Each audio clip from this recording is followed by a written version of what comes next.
Hello बच्चों, आज हम क्लास 8 के थर्ड चैप्टर चतुर्भुजों की समझने का लेक्चर 8 देखेंगे, जिसमें हम आपको प्रश्नावली 3.3 के महत्वपूर्ण क्वेश्चन जो कि आपके परीक्षा में, बोर्ड पेपर में और आने के बहुत ज़्यादा चांसेस हैं।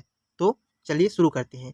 इसके पहले अगर आपको क्लास 8 के chapter by chapter video and notes पाना हो तो हमारे चैनल को सब्सक्राइब करिए, लाइक करिए, शेयर करिए। चलिए शुरू करते हैं। क्या है 3.3 का जो क्वेश्चन है, निम्नलिखित आकृतियों में एक्स वाई जेड का मान इजाद कीजिए, जो कि इंपॉर्टेंट क्वेश्चन है, इस तरह के पेपर में आएंगे।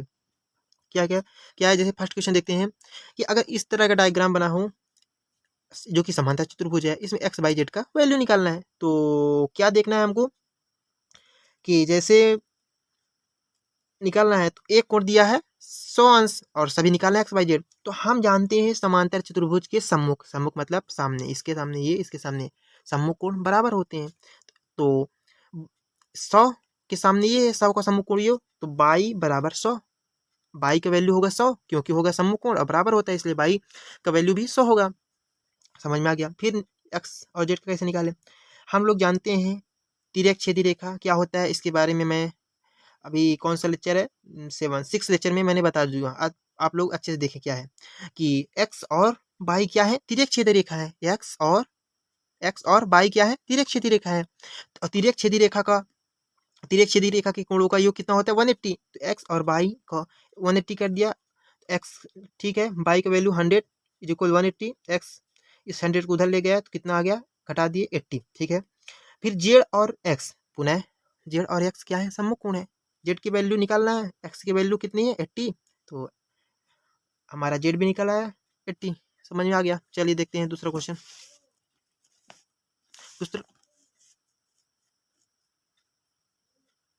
दूसरा क्वेश्चन क्या कह रहा है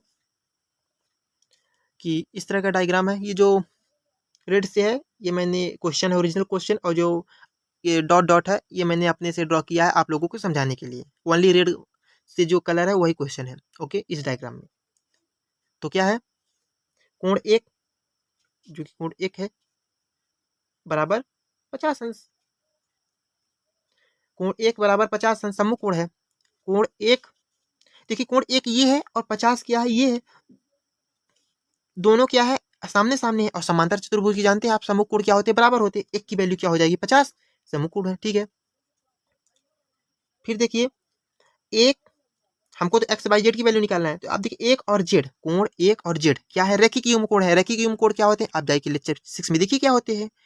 और इनका ये रैखिक युग्म कोण का योग क्या होता है, 180 होता है। तो कोण वन का वैल्यू 50, जेड का वैल्यू ठीक है 180 का वैल्यू 180 अंश। तो जेड बराबर 50 उधर जाएगा तो क्या हो जाएगा 130, कोण जेड बराबर 130 अंश। ठीक है। फिर जो निकल आया हमको, अब एक्स वाई चाहिए। तो ध्यान दीजिए जेड और बाई एकांतर अंत एकांतर कोण है। कैसे है, आप देखिए इस रेखा तो ऐसी है, इस रेखा को मैं थोड़ा बढ़ा दूं, तो ये और ये समांतर रेखा हुई, और ये क्या हुई, तिर्यक छेदी रेखा। और तिर्यक छेदी रेखा के अगर अंदर है दोनों, तो ये और ये दोनों अंदर है, एक रेखा इस तरफ एक इस तरफ, दोनों क्या हुआ, अंत एकांतर कोण। और अंत एकांतर कोण क्या होते हैं, बराबर होते हैं। तो जेड की वैल्यू पता है कि हमको, जेड की वैल्यू 130 है, तो बाई की भी निकल आया। तो जेड बराबर बाई या बाई बराबर जेड, तो बाई बराबर जेड की वैल्यू 130 है, तो जेड की वैल्यू 130 रख देंगे, तो बाई की वैल्यू निकल आएगा 130 अंश। ठीक है। फिर देखिए आप एक्स और बाई की निकालना है, एक्स बाई दोनों सममित कोण है, इसलिए एक्स की वैल्यू 130 अंश। ओके, आप लोगों को समझ में आ गया हो। चलिए थर्ड क्वेश्चन देखते हैं। थर्ड क्वेश्चन क्या कह रहा है, इसमें एक्स वाई और बाई की वैल्यू फाइंड आउट करना है। तो समांतर चतुर्भुज है, तो क्या कर रहा है इसमें, यहाँ पे विकर्ण है। तो समांतर चतुर्भुज क्या होता है कि विकर्ण एक दूसरे को समद्विभाजित करते हैं। कैसे, अर्थात ये वाला विकर्ण इस विकर्ण को बराबर भागों में बांटेगा, जितना ये इतना ये, इसलिए by plus 7 is equal 20, by plus 7 is equal 20। उसी प्रकार ये वाला भी विकर्ण इस विकर्ण को दो बराबर भागों में बांटेगा, अर्थात जितना ये होगा उतना ये, इसलिए x plus by is equal 7, अर्थात जितना ये इतना ये, x plus by is equal 7। समझ में आ गया। क्योंकि समांतर चतुर्भुज की हम जानते हैं, समांतर चतुर्भुज के विकर्ण एक दूसरे को समद्विभाजित करते हैं। समद्विभाजित का मतलब क्या होता है, समान दो भागों में बांटना, अर्थात ये विकर्ण इसको पूरे को समान दो भागों में बांटेगा, इसलिए मैंने ये लिख लिया। तो क्या करेंगे, बाई प्लस 7 इज इक्वल 20, तो बाई प्लस 7 इज इक्वल 20, तो बाई ये 7 को उधर भेजे, घटा दिए, तो बाई की वैल्यू 13 आ गई। और समीकरण 2 से x plus by is equal 16, x plus by is equal 16, by की वैल्यू मुझको पता था 13, तो बाई की वैल्यू 13 रखा। इधर ये x है बराबर 16, x मैंने बाई को इधर ले गया, ये 13 है, 13 को उधर ले गया, घटा दिया 16 में, x की वैल्यू आ गई आपका 3। ये समीकरण यहाँ पे बन गया है। समीकरण आप देख लीजिएगा हमारे दूसरे लेसन का।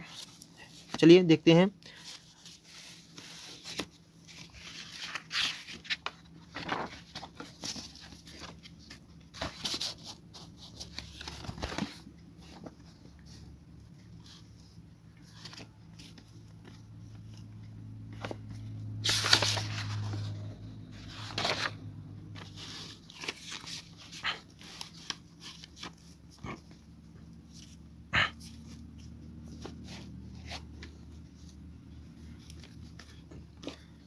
उसी प्रकार क्वेश्चन नंबर 4 क्या कह रहा है, ये डायग्राम है, इसमें x की वैल्यू फाइंड आउट करना है। तो x की वैल्यू यहाँ पे देखिए आप, कौन सा कोण बन रहा है, 90 एंगल का।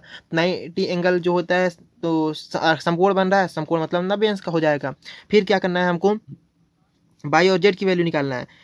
तो ये त्रिभुज एक बन गया, ये पूरा त्रिभुज बन गया। x की वैल्यू पता है ये 30 है, तो y की निकल आएगी। हम जानते हैं त्रिभुज के तीनों अंतःकोणों का योग 180 अंश होता है, इसलिए x प्लस बाई प्लस 30 अंश 180 अंश। x की वैल्यू कितनी है 90 अंश, y की निकालना है 30 है, 180 अंश, इनको जोड़ दिया 120 है, 180 अंश, इसको उधर भेजिए तो y वैल्यू 180 माइनस 120, तो y बराबर 60 अंश।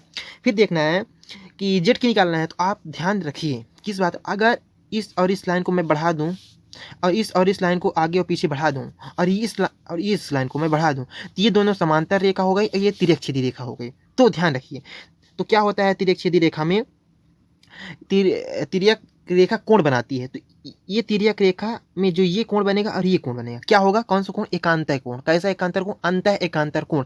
और अंतः एकांतर कोण बराबर होते हैं, इसलिए कोण जेड की वैल्यू कितने हो जाएगी 60। ओके, नेक्स्ट क्वेश्चन क्या कह रहा है, इसमें हमको वही एक्स वाई जेड की वैल्यू फाइंड आउट करना है। तो ये डायग्राम पूरा है, इसमें एक्स वाई जेड की वैल्यू फाइंड आउट करना है। ओके, तो क्या करेंगे, हम जानते हैं समांतर चतुर्भुज के सम्मुख कोण बराबर होते हैं। तो मैंने एक्स में ऐसे मान लिया कोण 1 समझाने के लिए, जितना रेड से है वो ओरिजिनल डायग्राम है, और जितना ये दूसरे कलर से है वो तो मैंने समझाने के लिए ड्रा आउट किया। ओके, तो एक्स मैंने कोण एक ऐसे मान लिए समझाने के लिए, एक्स और एक क्या होंगे, सम्मुख है, समांतर चतुर्भुज के सम्मुख कोण है, और सम्मुख कोण क्या होते हैं, बराबर। इसलिए कोण एक्स इज इक्वल 1 जो कि होंगे सम्मुख कोण और बराबर होंगे। पर 1 को कैसे पता, हमको ये निकालना है x की वैल्यू, इसलिए मैंने 1 माना है, ठीक है ना। पर 1 कैसे निकलेगा, तो ध्यान रखिए ये दोनों कोण एक सरल रेखा पर बने हैं, और सरल रेखा पर जो कोण बनते हैं उसको बोलते हैं रैखिक युग्म कोण, और उन कोणों का योग कितना होता है 180 अंश। तो क्या होगा 1 + 70, 1 + 70 180 अंश रैखिक युग्म कोण है। तो 1 की वैल्यू इसको घटा देंगे 110 आएगी। जब 1 की वैल्यू आ गई तो ये दोनों कोण कौन से हैं, सम्मुख कोण है, किसके, समांतर चतुर्भुज, और दोनों बराबर होते हैं, इसलिए x की वैल्यू कोण 1 110 अंश, x की वैल्यू निकल आई। फिर हम मान लिए कोण 2 समझाने के लिए, क्योंकि हमको इसके थ्रू अलग दूसरा कोण निकालना है। तो क्या करेंगे, अगर हम इस रेखा को बढ़ा दें, इस रेखा को बढ़ा दें, और ये रेखा आपकी जो कि है तिर्यक छेदी रेखा, ये जो आ रही है तिर्यक छेदी रेखा, तो ये तिर्यक रेखा समांतर रेखा पर जो कोण बना रही है, तिर्यक छेदी रेखा द्वारा जो कोण बन रहे हैं, इसमें x और कोण 2 क्या कहलाएंगी, अंतः एकांतर कोण, जो कि बराबर होते हैं। 2 की वैल्यू भी कितनी हो जाएगी x के, तो जो कि होगी 110। यहाँ पे देखिए x और 2 क्या है, अंतः एकांतर कोण, इसलिए कोण 2 या 2 बराबर x, तो कोण 2 बराबर 110 अंश, 2 180 हो गया। फिर से वही कॉन्सेप्ट क्या कि आपको देखना है कि कोण 2 40 और जेड एक रेखा पर बन रहे हैं, और एक रेखा पर बनने वाले कोण रैखिक युग्म कोण कहलाते हैं, और उनका योग 180 अंश होता है। यहाँ पे देखिए कोण 2 40 और जेड सभी का योग 180 अंश होगा, रैखिक युग्म कोण कहलाएंगे। मैंने कोण 2 की वैल्यू 110 थी, 40 था, जेड निकालना है 180 अंश, इनको जोड़ दिया 150 + जेड बराबर 180 अंश, कोण जेड की वैल्यू घटा दिए 130 अंश। इतना समझ में आ गया। फिर क्या देखते हैं कि हमको अब निकालना है किसका, वैल्यू ऑफ वाई। तो आप ये देखिए, अगर ये त्रिभुज को अज्यूम करिए जेड बाई और 1, और हमको तो जेड की वैल्यू पता है, अभी जस्ट निकाले हैं, 1 की वैल्यू पता है, तो वाई निकल आएगा त्रिभुज के तीनों अंतःकोणों का योग।